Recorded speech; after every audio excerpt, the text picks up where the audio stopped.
What is going on, everybody? And welcome back to another episode of the All Things Liverpool podcast. It's me, Anish Dogra. And what a great week it's been again for Liverpool. A ninth consecutive win in the Premier League, scoring so many goals, keeping a lot of clean sheets, and in general, like everything around the club just couldn't be better right now, both on the pitch and I guess in the main off the pitch. And after what's happened this week as well, when Man City dropped points on Monday night, they opened the door for us a little bit more by us allowing to close the gap to within a point if we beat Arsenal. And as we have done on so many occasions, and as we will continue to do so in so many games in the future, we will get the job done when called upon. Because as Jurgen Klopp has referenced us on so many occasions in the past, we are mentality monsters. We don't know when to give in, and we don't know when to stop. And that was on exhibit against Arsenal on Wednesday night. So let's just get right into the game. And going into it, I was very nervous. I think a lot of Liverpool fans were. Arsenal, they look like a team who are really together. There's like everything around that club as well looks really good, both in terms of like the chemistry on and off the pitch, the way their players are gelling, and the way like how the young players, obviously they've gone through a project where they're just buying youth now, and they're not buying a 28-year-old, 29-year-old player anymore, and it's clearly working out. Ben White, Aaron Ramsdale, I think have been two of the best signings this season. Martinelli, Smith Rowe, Odegaard, Saka, they've all gone up to another level this year. And and in general, like you can see the way Arteta's getting them to play. It's very exciting, very dangerous, and a lot of quality. So going into the game, of course, we were on 8-match winning run in the league. They were on a 5-match winning run, which is very impressive. Sort of sequence as well. And of course, them being at home, and technically this is one of their that was one of their games in hand where they could have extended their gap onto in the top four. They could have gone 4 points clear above Manchester United. So as good as opportunity as for us, it was equally for them, to give them more breathing room, and it showed in the game. I wouldn't say we struggled, but we definitely found it a considerable challenge, and probably the toughest, I think, the toughest game we've had against Arsenal in a long time.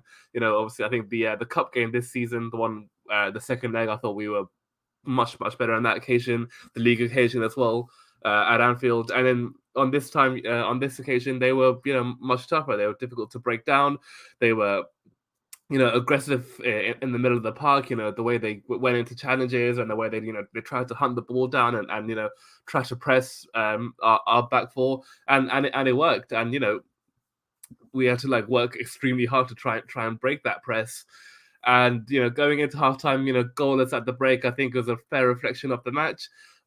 We didn't really create too many chances. I think Mane just had one right at the end from an unbelievable pass from Trent, but he couldn't. I think he was stretching, so he couldn't keep the shot down. And Arsenal, they looked whenever they came forward, they had nice interchange between the front four, whether it was like Saka and Odegaard on the right or Odegaard and Martinelli on the left. They linked up very well, and create like a few decent half chances. A couple of times the ball was in our penalty area. They put some low balls into the box, and thankfully there was no player on the end of it. I think Xhaka as well had a decent shot from range, and for all his mishaps and for how many poor attributes he has, the one good thing he does have is is a left foot, and especially from range. So going into halftime, goalless at the break, I wasn't too dissatisfied. If we were ever going to win a game, it was always going to be by one goal, and or if we're lucky and it proved to be a two goal win, we were never going to blow them away and win 3-4-5-0, and and I think in that game especially, it showed the difference between Arsenal, who are a top four team and challenging for a position in a place in that position, versus Liverpool, a team who are going for the title and have won the title in recent seasons. Because that moment when Thiago made that mistake, he played a blind back pass and Lacazette got on the end of it, and he squared it to Odegaard, who probably should have scored, but on that occasion, Alisson saved us, and he has done on so many occasions in the past. He's proven his worth. This is why he's one of the best goalkeepers in the world, in my opinion, the best. And he kept us in the game. And I think Gary Neville said at full time, when you make a mistake, you need they had Edwin van der Sar and Peter Schmeichel to bail them out, and we've got that in Alisson. We've got our Peter Schmeichel and our Edwin van der Sar, and it was unbelievable save. Firstly to deny Lacazette from having a goal, an easy goal scoring opportunity. The way he forced him out wide, and made sure he had to pass it. He couldn't shoot, and then to quickly adjust himself and to to get quick feet. To move his feet very, very quickly and make himself big. That's the biggest thing, because a lot of keepers you'll see, they dive very early because they think the sooner they dive, the easier or the better the chance they have of stopping the shot. But Addison, he remained big. He kept on his feet as long as he possibly could. And then, when Odegaard eventually shot, he just, starfished in the air and, made an unbelievable stop to keep it at 0-0. And then you look at moments later, Diogo Jota, as he has done against Arsenal again this season. In fact, he absolutely loves scoring against them, doesn't he? He scored in the league game, scored both in the Carabao Cup game, and another one again last night. But then on that occasion, Aaron Ramsdale, as good as he's been this season, and I've been very impressed with him. I think a lot of fans have been impressed with him this season. He has to make that save, and then that shows you the difference. Jota from a good-ish kind of angle. He was in the box, but he was also quite far wide. Ramsdale, he gets a hand on it, and it's on his near post. He probably should save it, and Alisson would save it. So there you have the difference of a good keeper, a keeper who has got potential, and I think could become world class, versus a keeper who is established and is one of the best in the world. So Jota scoring for us, I think that's his 7th goal in 7 appearances against Arsenal.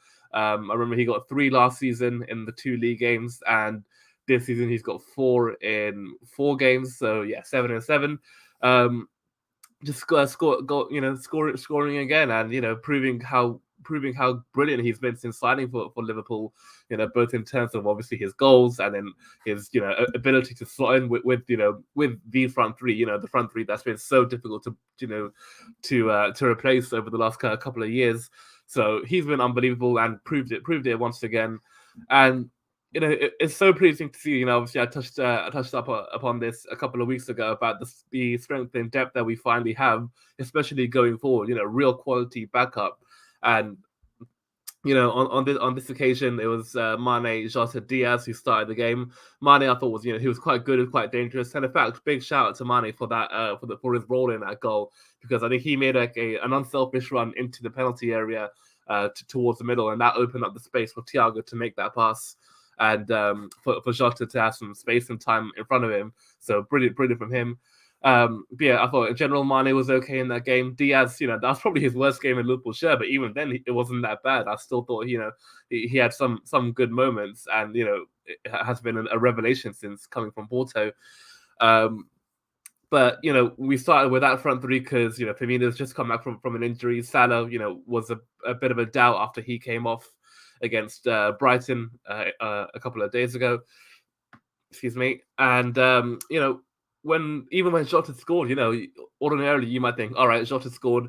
Klopp might be thinking, okay, let's keep him on now. He's probably on a bit of a high, but no, because we have that ability on the bench, we're able to call on Firmino and Salah. We can make those changes, and Jota literally within seconds after scoring came off. So did Diaz, and again, the subs make a brilliant impact, and as they have done on so many occasions this season, Salah came on. He was like his usual self. Everything that he has produced this season, and the reason why he's one of the best in the world. And then Bobby Firmino, and again another player who absolutely loves scoring against Arsenal. I think since he signed for Liverpool, he scored in every season that the Arsenal and Liverpool played each other. I think he got 2 in his debut season at home. I think he scored in 2017 at home. He scored a hat-trick against them as well in 2018. I think he scored again as well last season. So again, another player who just lives for playing against Arsenal, and obviously a lot of strikers will always say, who's your favorite team to play against? Clearly for Firmino, it's Arsenal, and again, a brilliant goal from him. The way he just the way like he came onto the pitch. Okay, aside from the goal, the way Firmino is really, the way he links up play and gets his teammates involved. Little cute passes around the corner, little like 10-yard passes left or right or forward, and his role in the goal. I think he tried to get on the end of a first ball in, which he couldn't quite. And as all good number nines are, they remain alive in the penalty area. And what a brilliant goal it was for him to double our lead and effectively end the game. I think once you go 2-0 up, and the way we've been defending in recent weeks, and the amount of clean sheets we've been keeping, we were never going to throw away a 2-goal lead with 25 minutes to go. So a brilliant game. It didn't really matter how well we played, and believe you me, I don't think, and for everyone who did watch the game, we didn't play very well. You'll know that as well. And Arsenal were a bit unlucky not to come away with something from the match, but that is what champions do. They find a way to win a game, no matter how poorly they're playing, no matter how many chances they've gone away with. They get the job done, and that's exactly what we did last night. And now, after 2 months, I think on the 13th or I think 14th of January, we were playing Brentford. And albeit we had 2 games in hand, we had a 14-point gap to make up on Manchester City. Everyone thought it was a procession. They were going to walk over the title. They were going to win it by early April. And now we are within 1 point, which is unbelievable. And it's testament to this team. It's testament to Jurgen Klopp, to the whole club, everyone involved really, because when you win a trophy, it's a team effort at the end of the day, and the way the players look after themselves, and what they've been fed, and the hours they sleep. It's a minor detail, but they all add up.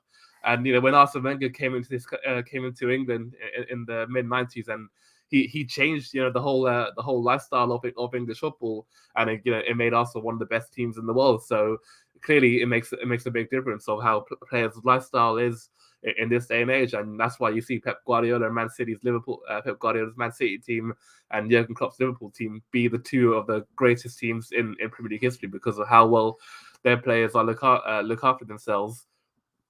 So wonderful to be within 1 point now, and a great chance of winning the Premier League title. I know everyone. I think a lot of people are saying we are favourites in a way because of how our form is. That's now 9 Premier League wins in a row. I think something we haven't done since the year we won the title in 2020. And the fact that obviously Manchester City are a little bit stuttering. Obviously they drew against Palace, they defeated Tottenham recently, they drew against Southampton.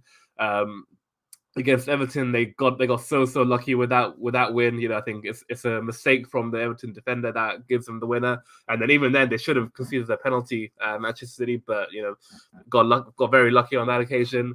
So over the last 9 games, when you look at the results, we've been flawless, won every game, barely conceded and scored a lot.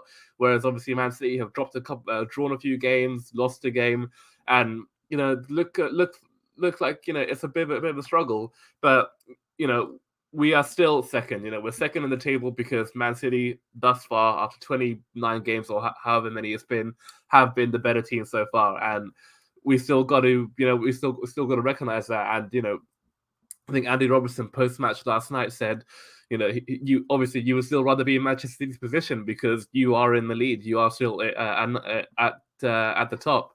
And a point clear, no matter how many, no matter how well your rival is doing. And that game now at the Etihad on 10th of April, I think in 3 weeks' time.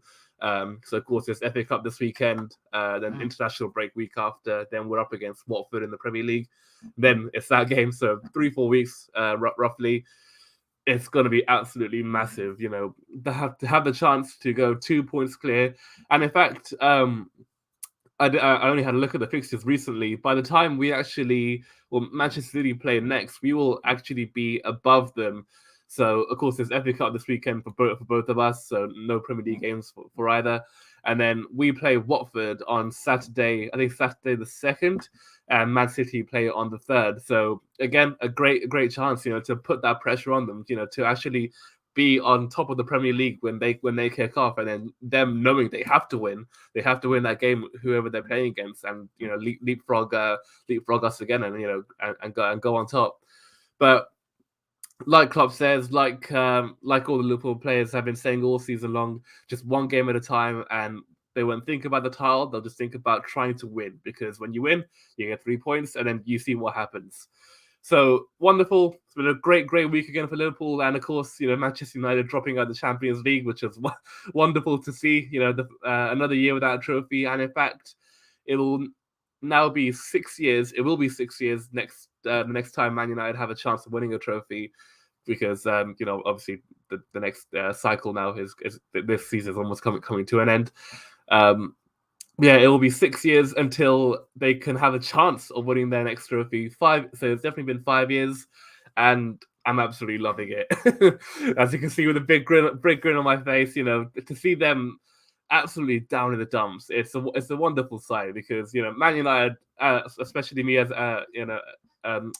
for myself growing up in my childhood, they absolutely ruined it, didn't they? They ruined it for a lot of our childhoods.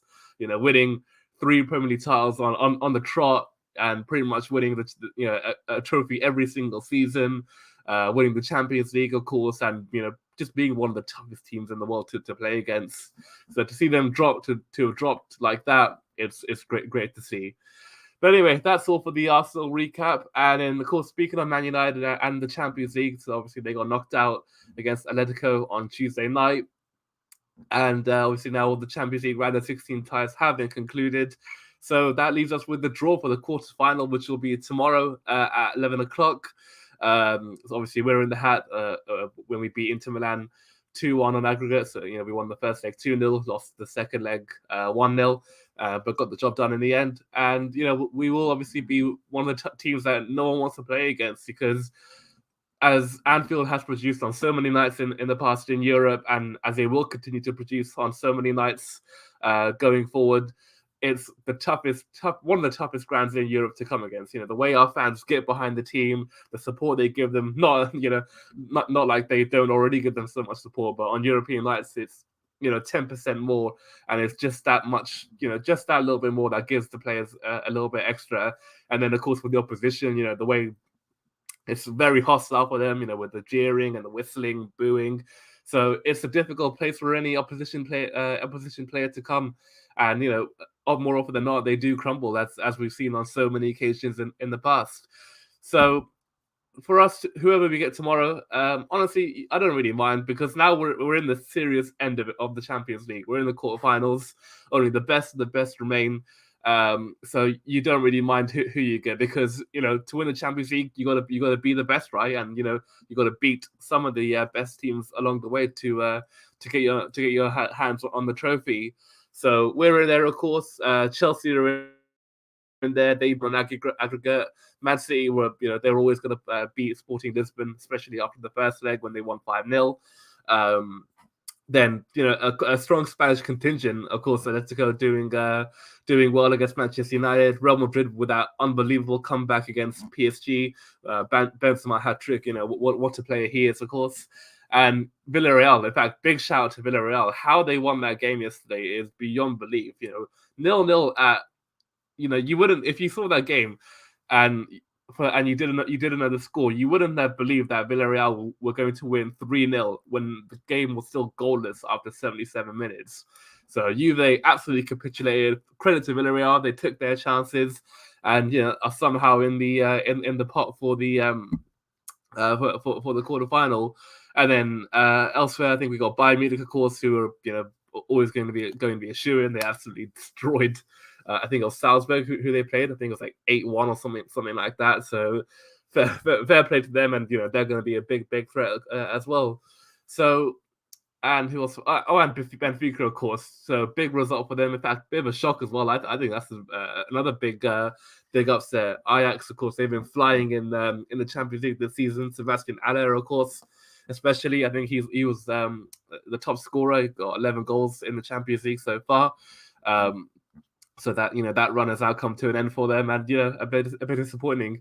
Maybe all that Eric Ten Hag discussion to Man United, maybe that's affected them. I think Ten Hag has spoken quite seriously about leaving Ajax this summer, and obviously Man United will be appointing a new manager when Rangnick takes his sporting director role. So maybe that was the case for their exit. But those are the 8 teams, and like I said, I don't really mind who we get because you're gonna have to beat the best. But with that also said, I really do hope we we get a Benfica or a Villarreal, because obviously they are the weakest opposition in the left in the competition.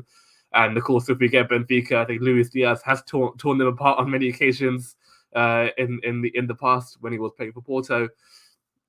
So I would love one of those 2 teams, but just watch this space, because when the Champions League quarterfinals, in terms of the dates, those 2 ties take in between the Manchester City game. So it'll be on Tuesday, Wednesday before the game on the 10th of April at the Etihad, and then it'll be on the following Wednesday, the second leg. And it wouldn't surprise me. We all know how rigged UEFA are, and how everything in football nowadays is not completely honest, and is a little bit illegitimate. So it wouldn't surprise me if we draw Manchester City. Could you imagine Manchester City 3 times in 1 week? That would be absolutely just ridiculous. And if you're Man City and Liverpool, your season could literally make or break in that week. At the end of it, we could either be in the semi-final of the Champions League and 2 points clear of the top, and then vice versa. They could also be in the semi-finals and then 4 points clear of the Premier League, which would effectively end it, I think. So it wouldn't surprise me one bit if UEFA somehow, some way, tried to make it out that Manchester City and Liverpool come against each other. Which, again, I don't mind, because I reckon it'll add a lot of spice, a lot of drama. And it's crazy to think about it, but it will be a lot of fun to watch as well, to be facing them 3 times in 6 days. So that's all for the Champions League. Hopefully we get someone easy, but watch this space. It wouldn't surprise me if we get Manchester City. And in terms of off the field stuff, so obviously I don't think we discussed it last time, or it wasn't really a topic in the last show. But Mo Salah with a contract update. It's looking, I think, in my opinion, quite unlikely that he's going to sign a new deal. So his agent Rami Abbas Issa, I think he put out a series of laughing emojis on Twitter the other day, which basically was in relation to the contract offer Liverpool gave him and Salah. So clearly, wasn't impressed by it. They definitely want more money. And with the comments that Salah has been saying about, he wants to stay in the Premier League, he wants to stay in Liverpool, but he just wants more money. It's obviously quite a precarious situation for us, because he will be in his final 12 months when the season is over. So he's out of contract next year, and for Liverpool particularly, they're in a bit of a sticky situation. When you got the best player in the world, in my opinion, with 12 months left, and you can let him stay for 1 more year, sure, why not? And he'll still be unbelievable in my opinion, but you can't let someone like Salah go for free. I mean, we've lost players for free quite recently, with Wijnaldum and Daniel Sturridge, Alberto Moreno, players like that, which obviously you don't mind too much. Emre Can too, because they are replaceable. But Salah, the quality he still has, the way he's tearing defenses apart still, and for a team to be able to get those services for free would be an absolute bargain for them, and a massive blow for us. So a decision hopefully will be made from now until June or July, and then by then either he'll sign a new 2, 3, 4-year deal with a salary that obviously we're happy to give him and he's happy to take, or we have to move him on. And as much as I would be not distraught, but very, very sad to see Salah leave, given what he's done for us and the records he's broken in a Liverpool shirt, and how he's won us everything in the last in the years he's been in a red shirt. It will obviously be a very, very sad occasion. But on the flip side, if we do sell him, I reckon we'd easily get about 100 million for him. Even though he's got a year in his contract, if he had 2 or 3 years, then we decide to sell him, we could easily have got 170, I think. But 100 million for a player like him will still be very, very good business. And then you look at the options nowadays at right wing, and if you look at Salah's replacement, there's replacements options. There's so many available. Jarrod Bowen and Rafinha, for example, both two players have been very, very heavily linked. Of course, they're not obviously nowhere near the level that Salah is, but both are still young. Both are under 25, which fits the profile of Liverpool, buying players who can be improved and can become players like him.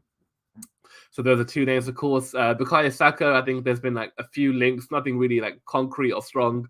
But if Arsenal by some chance don't get top 4, there could be a real possibility that he may want to leave and I think he would want to play for a club that competes for the Champions League and for the Premier League, and obviously Liverpool is a club that is doing that. So Saka, another option, and there's like a few other players I saw in recent weeks.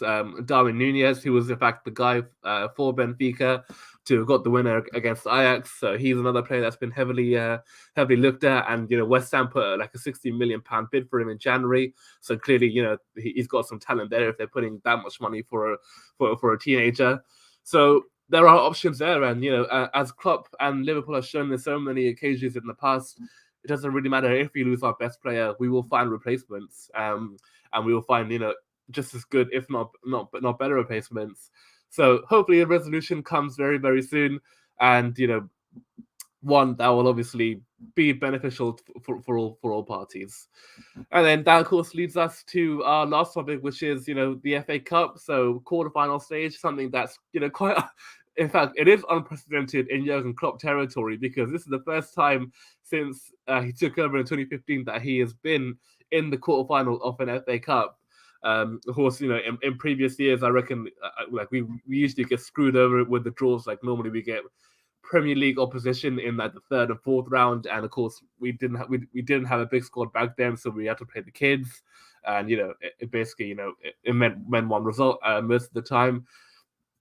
But this season we've been very fortunate. We had, I think, League Two opposition in the third round, Cardiff in the fourth round, Norwich, who of course basically are a championship team in the fifth round, and now Nottingham Forest, another championship side. Of course, they deserve a bit of respect. They knocked out Arsenal in the third round. And when you make the quarterfinal of any competition, you deserve to be given some respect by your opposition. So no doubt that Klopp will obviously take this game seriously. He'll want to want to try and keep going in the competition as much as possible, and as they have done in the earlier rounds of this competition and in the Carabao Cup, the fringe players will probably come in and deliver like they have done for so often. So Minamino, who is the Lionel Messi of cup competitions, which is something that, it's not my quote, I've seen on Twitter, but yeah, someone who absolutely loves playing with them. I think he's got like an unbelievable record this season. I think he's got like 10 or 11 goals and in all comps, and like 9 of them are basically coming in the cups. So clearly he's up for it, and up for the cup, as they say. I expect him to start on Sunday. Divock Origi, of course, I think he'll play, and then some of the other players like Harvey Elliott, he hasn't played in a couple of weeks. It'll be good to get some minutes into him. Curtis Jones as well. James Milner, I think, will play too. Tsimikas, Joe Gomez, I think, will start. Kelleher in goal, which will be a fantastic, another 9 minutes for him. So yeah, there'll be a lot of changes, but it's great to have those options now. We can bring on players like Origi, like Minamino, who are still very very good and have a lot of quality, and they will be able to do a job in these kind of matches. So I expect changes. I expect a tough game. Obviously, it is technically an opportunity for a giant killing. A championship side versus a team that's searching for a Premier League and the Champions League, and of course an unprecedented quadruple. So it'll be another great opportunity for them, and for one that they could hopefully seize and book a place into Wembley, because of course now we're at the quarterfinal stage of the competition. So after this stage, it's the semi-finals, and obviously I don't really like it that much, but it's been now for a few years where the semi-finals are played at Wembley Stadium. So a great opportunity for for Nottingham Forest to have an unbelievable day out at Wembley. It's not often that their players can experience that, and not often their fans will be able to go there. So a great chance for them. Equally good for us, to be able to get back down there again after winning the cup, a couple of weeks ago. So hopefully we get the right result and we continue this wonderful momentum. But anyways, that's all we've got for today. So I hope you all enjoyed this latest podcast. Of course, now after this weekend there will be an international break. We still hopefully will be back this time next week or sometime next week where we'll discuss what happened on Sunday, and hopefully there'll be some more news about like Salah and yeah, we could obviously talk about the Champions League and how that will how we could fare against the team that we will draw against. But anyway, that's all we got for today, and we'll see you all next week. Bye-bye.